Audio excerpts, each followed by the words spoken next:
क्या एनडीए से अलग होने का मन बना रहे हैं नीतीश कुमार? क्या नीतीश अब छोड़ेंगे एनडीए का साथ? मोदी से नाराज चल रहे नीतीश क्या करने जा रहे हैं सबसे बड़ा खेल? क्या वाकई नीति आयोग की बैठक में न शामिल होना? नीतीश ने यह बता दिया है कि उनके इरादे तो साफ हैं कि अगर सरकार एनडीए की बनी तो सीएम तो वही रहेंगे, और अगर उन्हें सीएम नहीं बनाया जाएगा तो वो एनडीए का साथ छोड़ देंगे।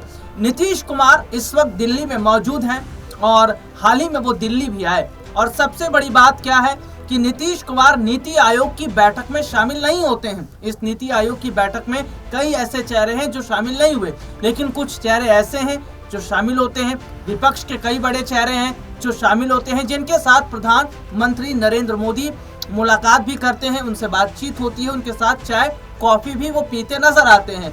तो अब सवाल ये बनता है कि जब विपक्षी पार्टियों के कई बड़े चेहरे नीति आयोग की बैठक में आते हैं, नीति आयोग की बैठक में वो शामिल होते हैं, तो नीतीश क्यों नहीं इसमें शामिल हुए? आखिरकार क्या वाकई ये जो कहा जा रहा था कि नीतीश आने वाले समय में पलट सकते हैं, बिहार चुनाव से पहले जो उनकी स्थिति लग भी रही थी पलटने की, क्या वो अब नजर आ रहा है? और सुनिएगा बड़े ध्यान से जो मैं अब अपने दर्शकों को बताने वाला हूं। जी हां, जो खबर मैं बताऊंगा उसको विस्तार से सुनिएगा और आपको खुद ब खुद पता चल जाएगा कि क्या नीतीश एनडीए से अलग होकर आरजेडी की तरफ जाने का मन बना रहे हैं। जनसत्ता ने हेडलाइन छापी है, दिल्ली में मौजूद होने के बावजूद नीति आयोग की बैठक में क्यों नहीं गए नीतीश कुमार?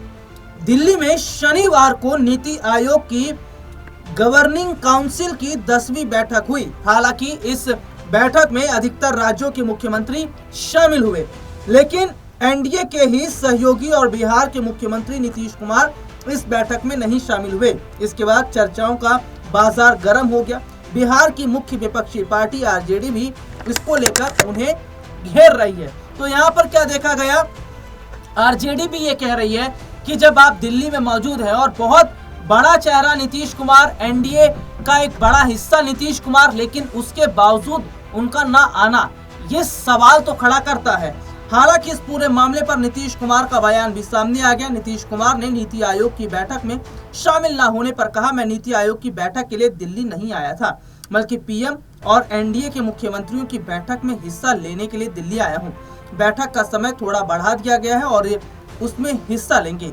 हालांकि बैठक में नीतीश कुमार की पार्टी से सांसद और केंद्रीय मंत्री लल्लन सिंह शामिल हुए। वहीं बिहार के उप मुख्यमंत्री सम्राट चौधरी ने इसको लेकर कहा कि मोदी सरकार के समर्थन से बिहार में विकास का काम लगातार हो रहा है और उसके लिए हमारे मुख्यमंत्री प्रधानमंत्री मोदी के साथ बैठक में धन्यवाद देंगे। सम्राट चौधरी ने कहा, बिहार में मुख्यमंत्री नीतीश कुमार के नेतृत्व में जल जीवन हरियाली अभियान चल रहा है और पीएम मोदी के साथ इसकी चर्चा भी करेंगे। वहीं बैठक में नीतीश कुमार के शामिल नहीं होने पर आरजेडी प्रवक्ता मृत्युंजय तिवारी ने कहा, नीतीश कुमार नीति आयोग की बैठक से दूरी बनाकर रखते हैं, लेकिन इस बार उन्हें कुर्सी बचानी है, इसलिए दिल्ली आए हैं।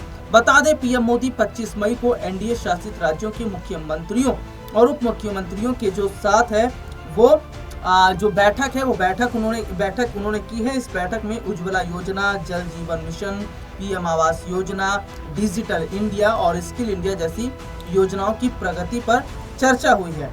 बता दें, नीतीश कुमार के अलावा बंगाल की मुख्यमंत्री ममता बनर्जी और केरल के मुख्यमंत्री पिनराई विजयन भी बैठक में शामिल नहीं हुए। वहीं बाकी राज्यों के मुख्यमंत्री बैठक में शामिल हुए और योजनाओं पर चर्चा हुई है। तो देखिए, सबसे बड़ी बात क्या है कि नीतीश कुमार ने कहा कि भैया मैं यहाँ बैठक में हिस्सा लेने नहीं आया हूँ, मैं यहाँ पर आया हूँ चुनाव को लेकर बात करने के लिए। और सबसे बड़ी बात है कि नीतीश का इस बैठक में ना शामिल होना और लल्लन सिंह का इस बैठक में शामिल होना, याद है आपको, ये वही तो लल्लन सिंह हैं जिनका राजनीतिक कद बीजेपी बढ़ा रही है और लल्लन सिंह के जरिए जेडीयू में दोफाड़ करने की कोशिश की जा रही है। तो लल्लन इस बैठक में शामिल हो जाते हैं, लेकिन नीतीश इस बैठक से दूरी बना लेते हैं। तो क्या माना जाए कि वाकई ये बात तो सही है कि दिल्ली आए हैं और प्रधानमंत्री मोदी ने बुलाया है। नीति आयोग की बैठक में विपक्ष के कई चेहरे यहाँ पर शामिल होते हैं, लेकिन नीतीश नहीं आते जो कि एनडीए का बड़ा हिस्सा है। तो क्या वाकई बीजेपी जो साजिश नीतीश कुमार के खिलाफ कर रही है या नीतीश के खिलाफ जो साजिश उन्होंने की है उसके बारे में नीतीश को पता लग गया है। नीतीश क्या इन बातों को समझ गए हैं कि उनके साथ बहुत बड़ा खेल बीजेपी कर रही है। उन्हें जो है बाहर का रास्ता दिखा दिया गया है, क्योंकि बीजेपी के कई बड़े जो चेहरे हैं उनका जो स्टेटमेंट आया, बीजेपी के कई बड़े नेताओं के जो बयान आए, उन बयानों से ये साफ पता चला कि नीतीश कुमार तो कहीं भी नहीं है बिहार चुनाव के अंदर। नीतीश कुमार को सीएम तो छोड़िए, चेहरा भी नीतीश का नहीं रखा जा रहा। वो बात अलग है, बीजेपी ने कहा था कि हम नीतीश के चेहरे पर चुनाव लड़ेंगे, लेकिन बीजेपी के कई बड़े चेहरे ये कह रहे हैं, जिसमें हरियाणा के मुख्यमंत्री नायब सिंह सैनी और तमाम कई बड़े लोग कि सम्राट चौधरी और विजय सिन्हा के नेतृत्व में ये चुनाव लड़ा जाएगा। अब यहाँ पर सवाल ये खड़ा हो जाता है कि अगर ऐसा है तो फिर नीतीश का क्या रोल रह गया बिहार में, नीतीश क्या बड़ा कदम उठाएंगे, और अगर एनडीए की सरकार बनी और नीतीश को सीएम नहीं बनाया गया तो क्या नीतीश एनडीए का साथ छोड़ देंगे, एनडीए से अलग होकर क्या वो आरजेडी की तरफ चले जाएंगे। हालांकि बहुत पहले से ये देखा भी जा रहा था कि बीजेपी के चक्रव्यूह में फंसे नीतीश कुमार जो हैं वो कुछ समझ नहीं पा रहे थे, और यही स्थिति इस वक्त भी है कि नीतीश कुमार ये नहीं समझ पा रहे हैं कि उन्हें एनडीए के साथ रहना है या नहीं रहना है। लेकिन जिस तरीके से हाल ही में उन्होंने चिराग पासवान के साथ जो मुलाकात की, चिराग पासवान और उनकी मुलाकात बहुत बड़ी बात है, ये बहुत कुछ कहती है।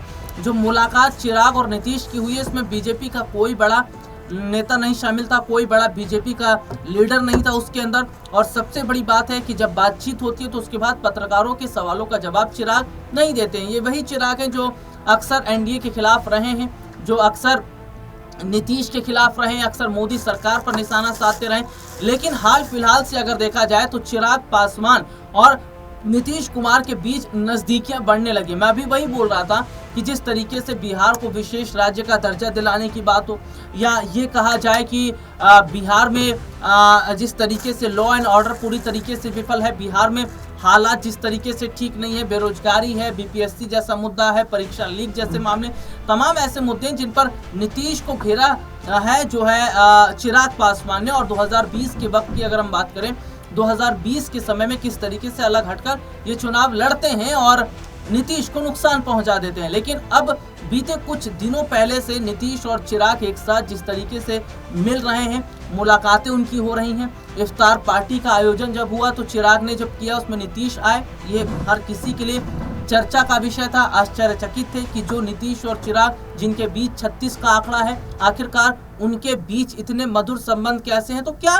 नीतीश और चिराग एक साथ पलटने की तैयारी कर रहे हैं? नीतीश और चिराग एक साथ क्या जो है बहुत बड़ा, मैं अगर कहूं तो कदम यहां पर उठाते नजर आ रहे हैं? और देखिए सबसे बड़ी बात क्या है कि जो फिलहाल मौजूदा समय की स्थिति है वो कहीं ना कहीं ये बताती है कि क्या अब वो होने जा रहा है जिसकी कल्पना भी नहीं की जा सकती।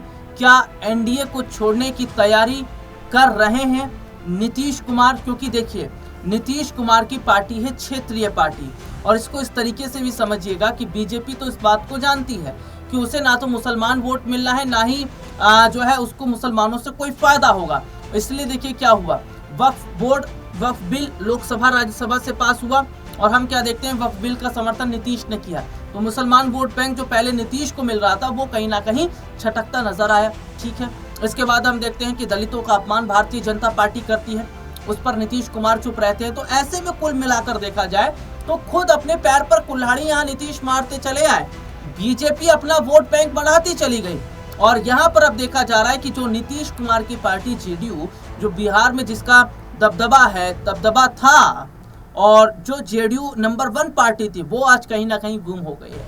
जो नीतीश कुमार बिहार की राजनीति में एक बड़ा चेहरा थे, वो आज कहीं ना कहीं बीजेपी की भीड़ में गुम से हो गए हैं। तो ऐसे में यही देखा जा रहा है कि क्या वाकई बीजेपी की आंधी में नीतीश पूरी तरीके से गायब हो चुके हैं, और क्या अब वो वक्त आ गया है जो नीतीश ने संकेत दिया कि एनडीए के साथ शायद वो आगे अपना रिश्ता ना भी रखें। क्योंकि नीतीश कुमार के बेटे निशांत का एक बयान सामने आया, जिसमें निशांत ने कहा कि एनडीए की सरकार बनी तो उनके पिता ही सीएम बनेंगे, और अगर ऐसा नहीं हुआ तो फिर आगे सोचा जाएगा। तो ऐसे में देखा यह भी जा रहा है कि क्या एक बार फिर यहाँ पर पुरानी दोस्ती हमें देखने को मिलेगी। वो कौन सी दोस्ती है? नीतीश कुमार और लालू प्रसाद यादव की। यानी कि क्या नीतीश और लालू एक बार फिर से हाथ मिलाते नजर आएंगे? हालांकि बहुत पहले अगर मैं कहूँ तो लालू ने ऑफर भी नीतीश कुमार को दिया था और वो कह रहे थे कि नीतीश के लिए हमारे जो दरवाजे हैं वे खुले हुए हैं।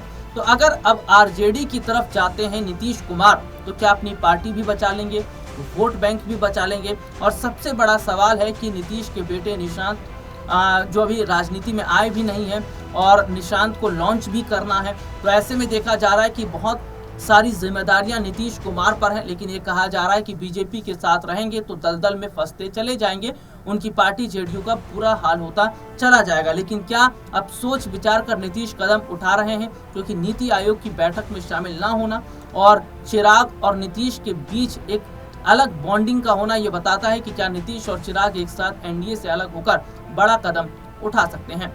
आज के लिए इतना ही, फिर आपसे दोबारा मुलाकात होगी, तब तक के लिए इजाजत दीजिए।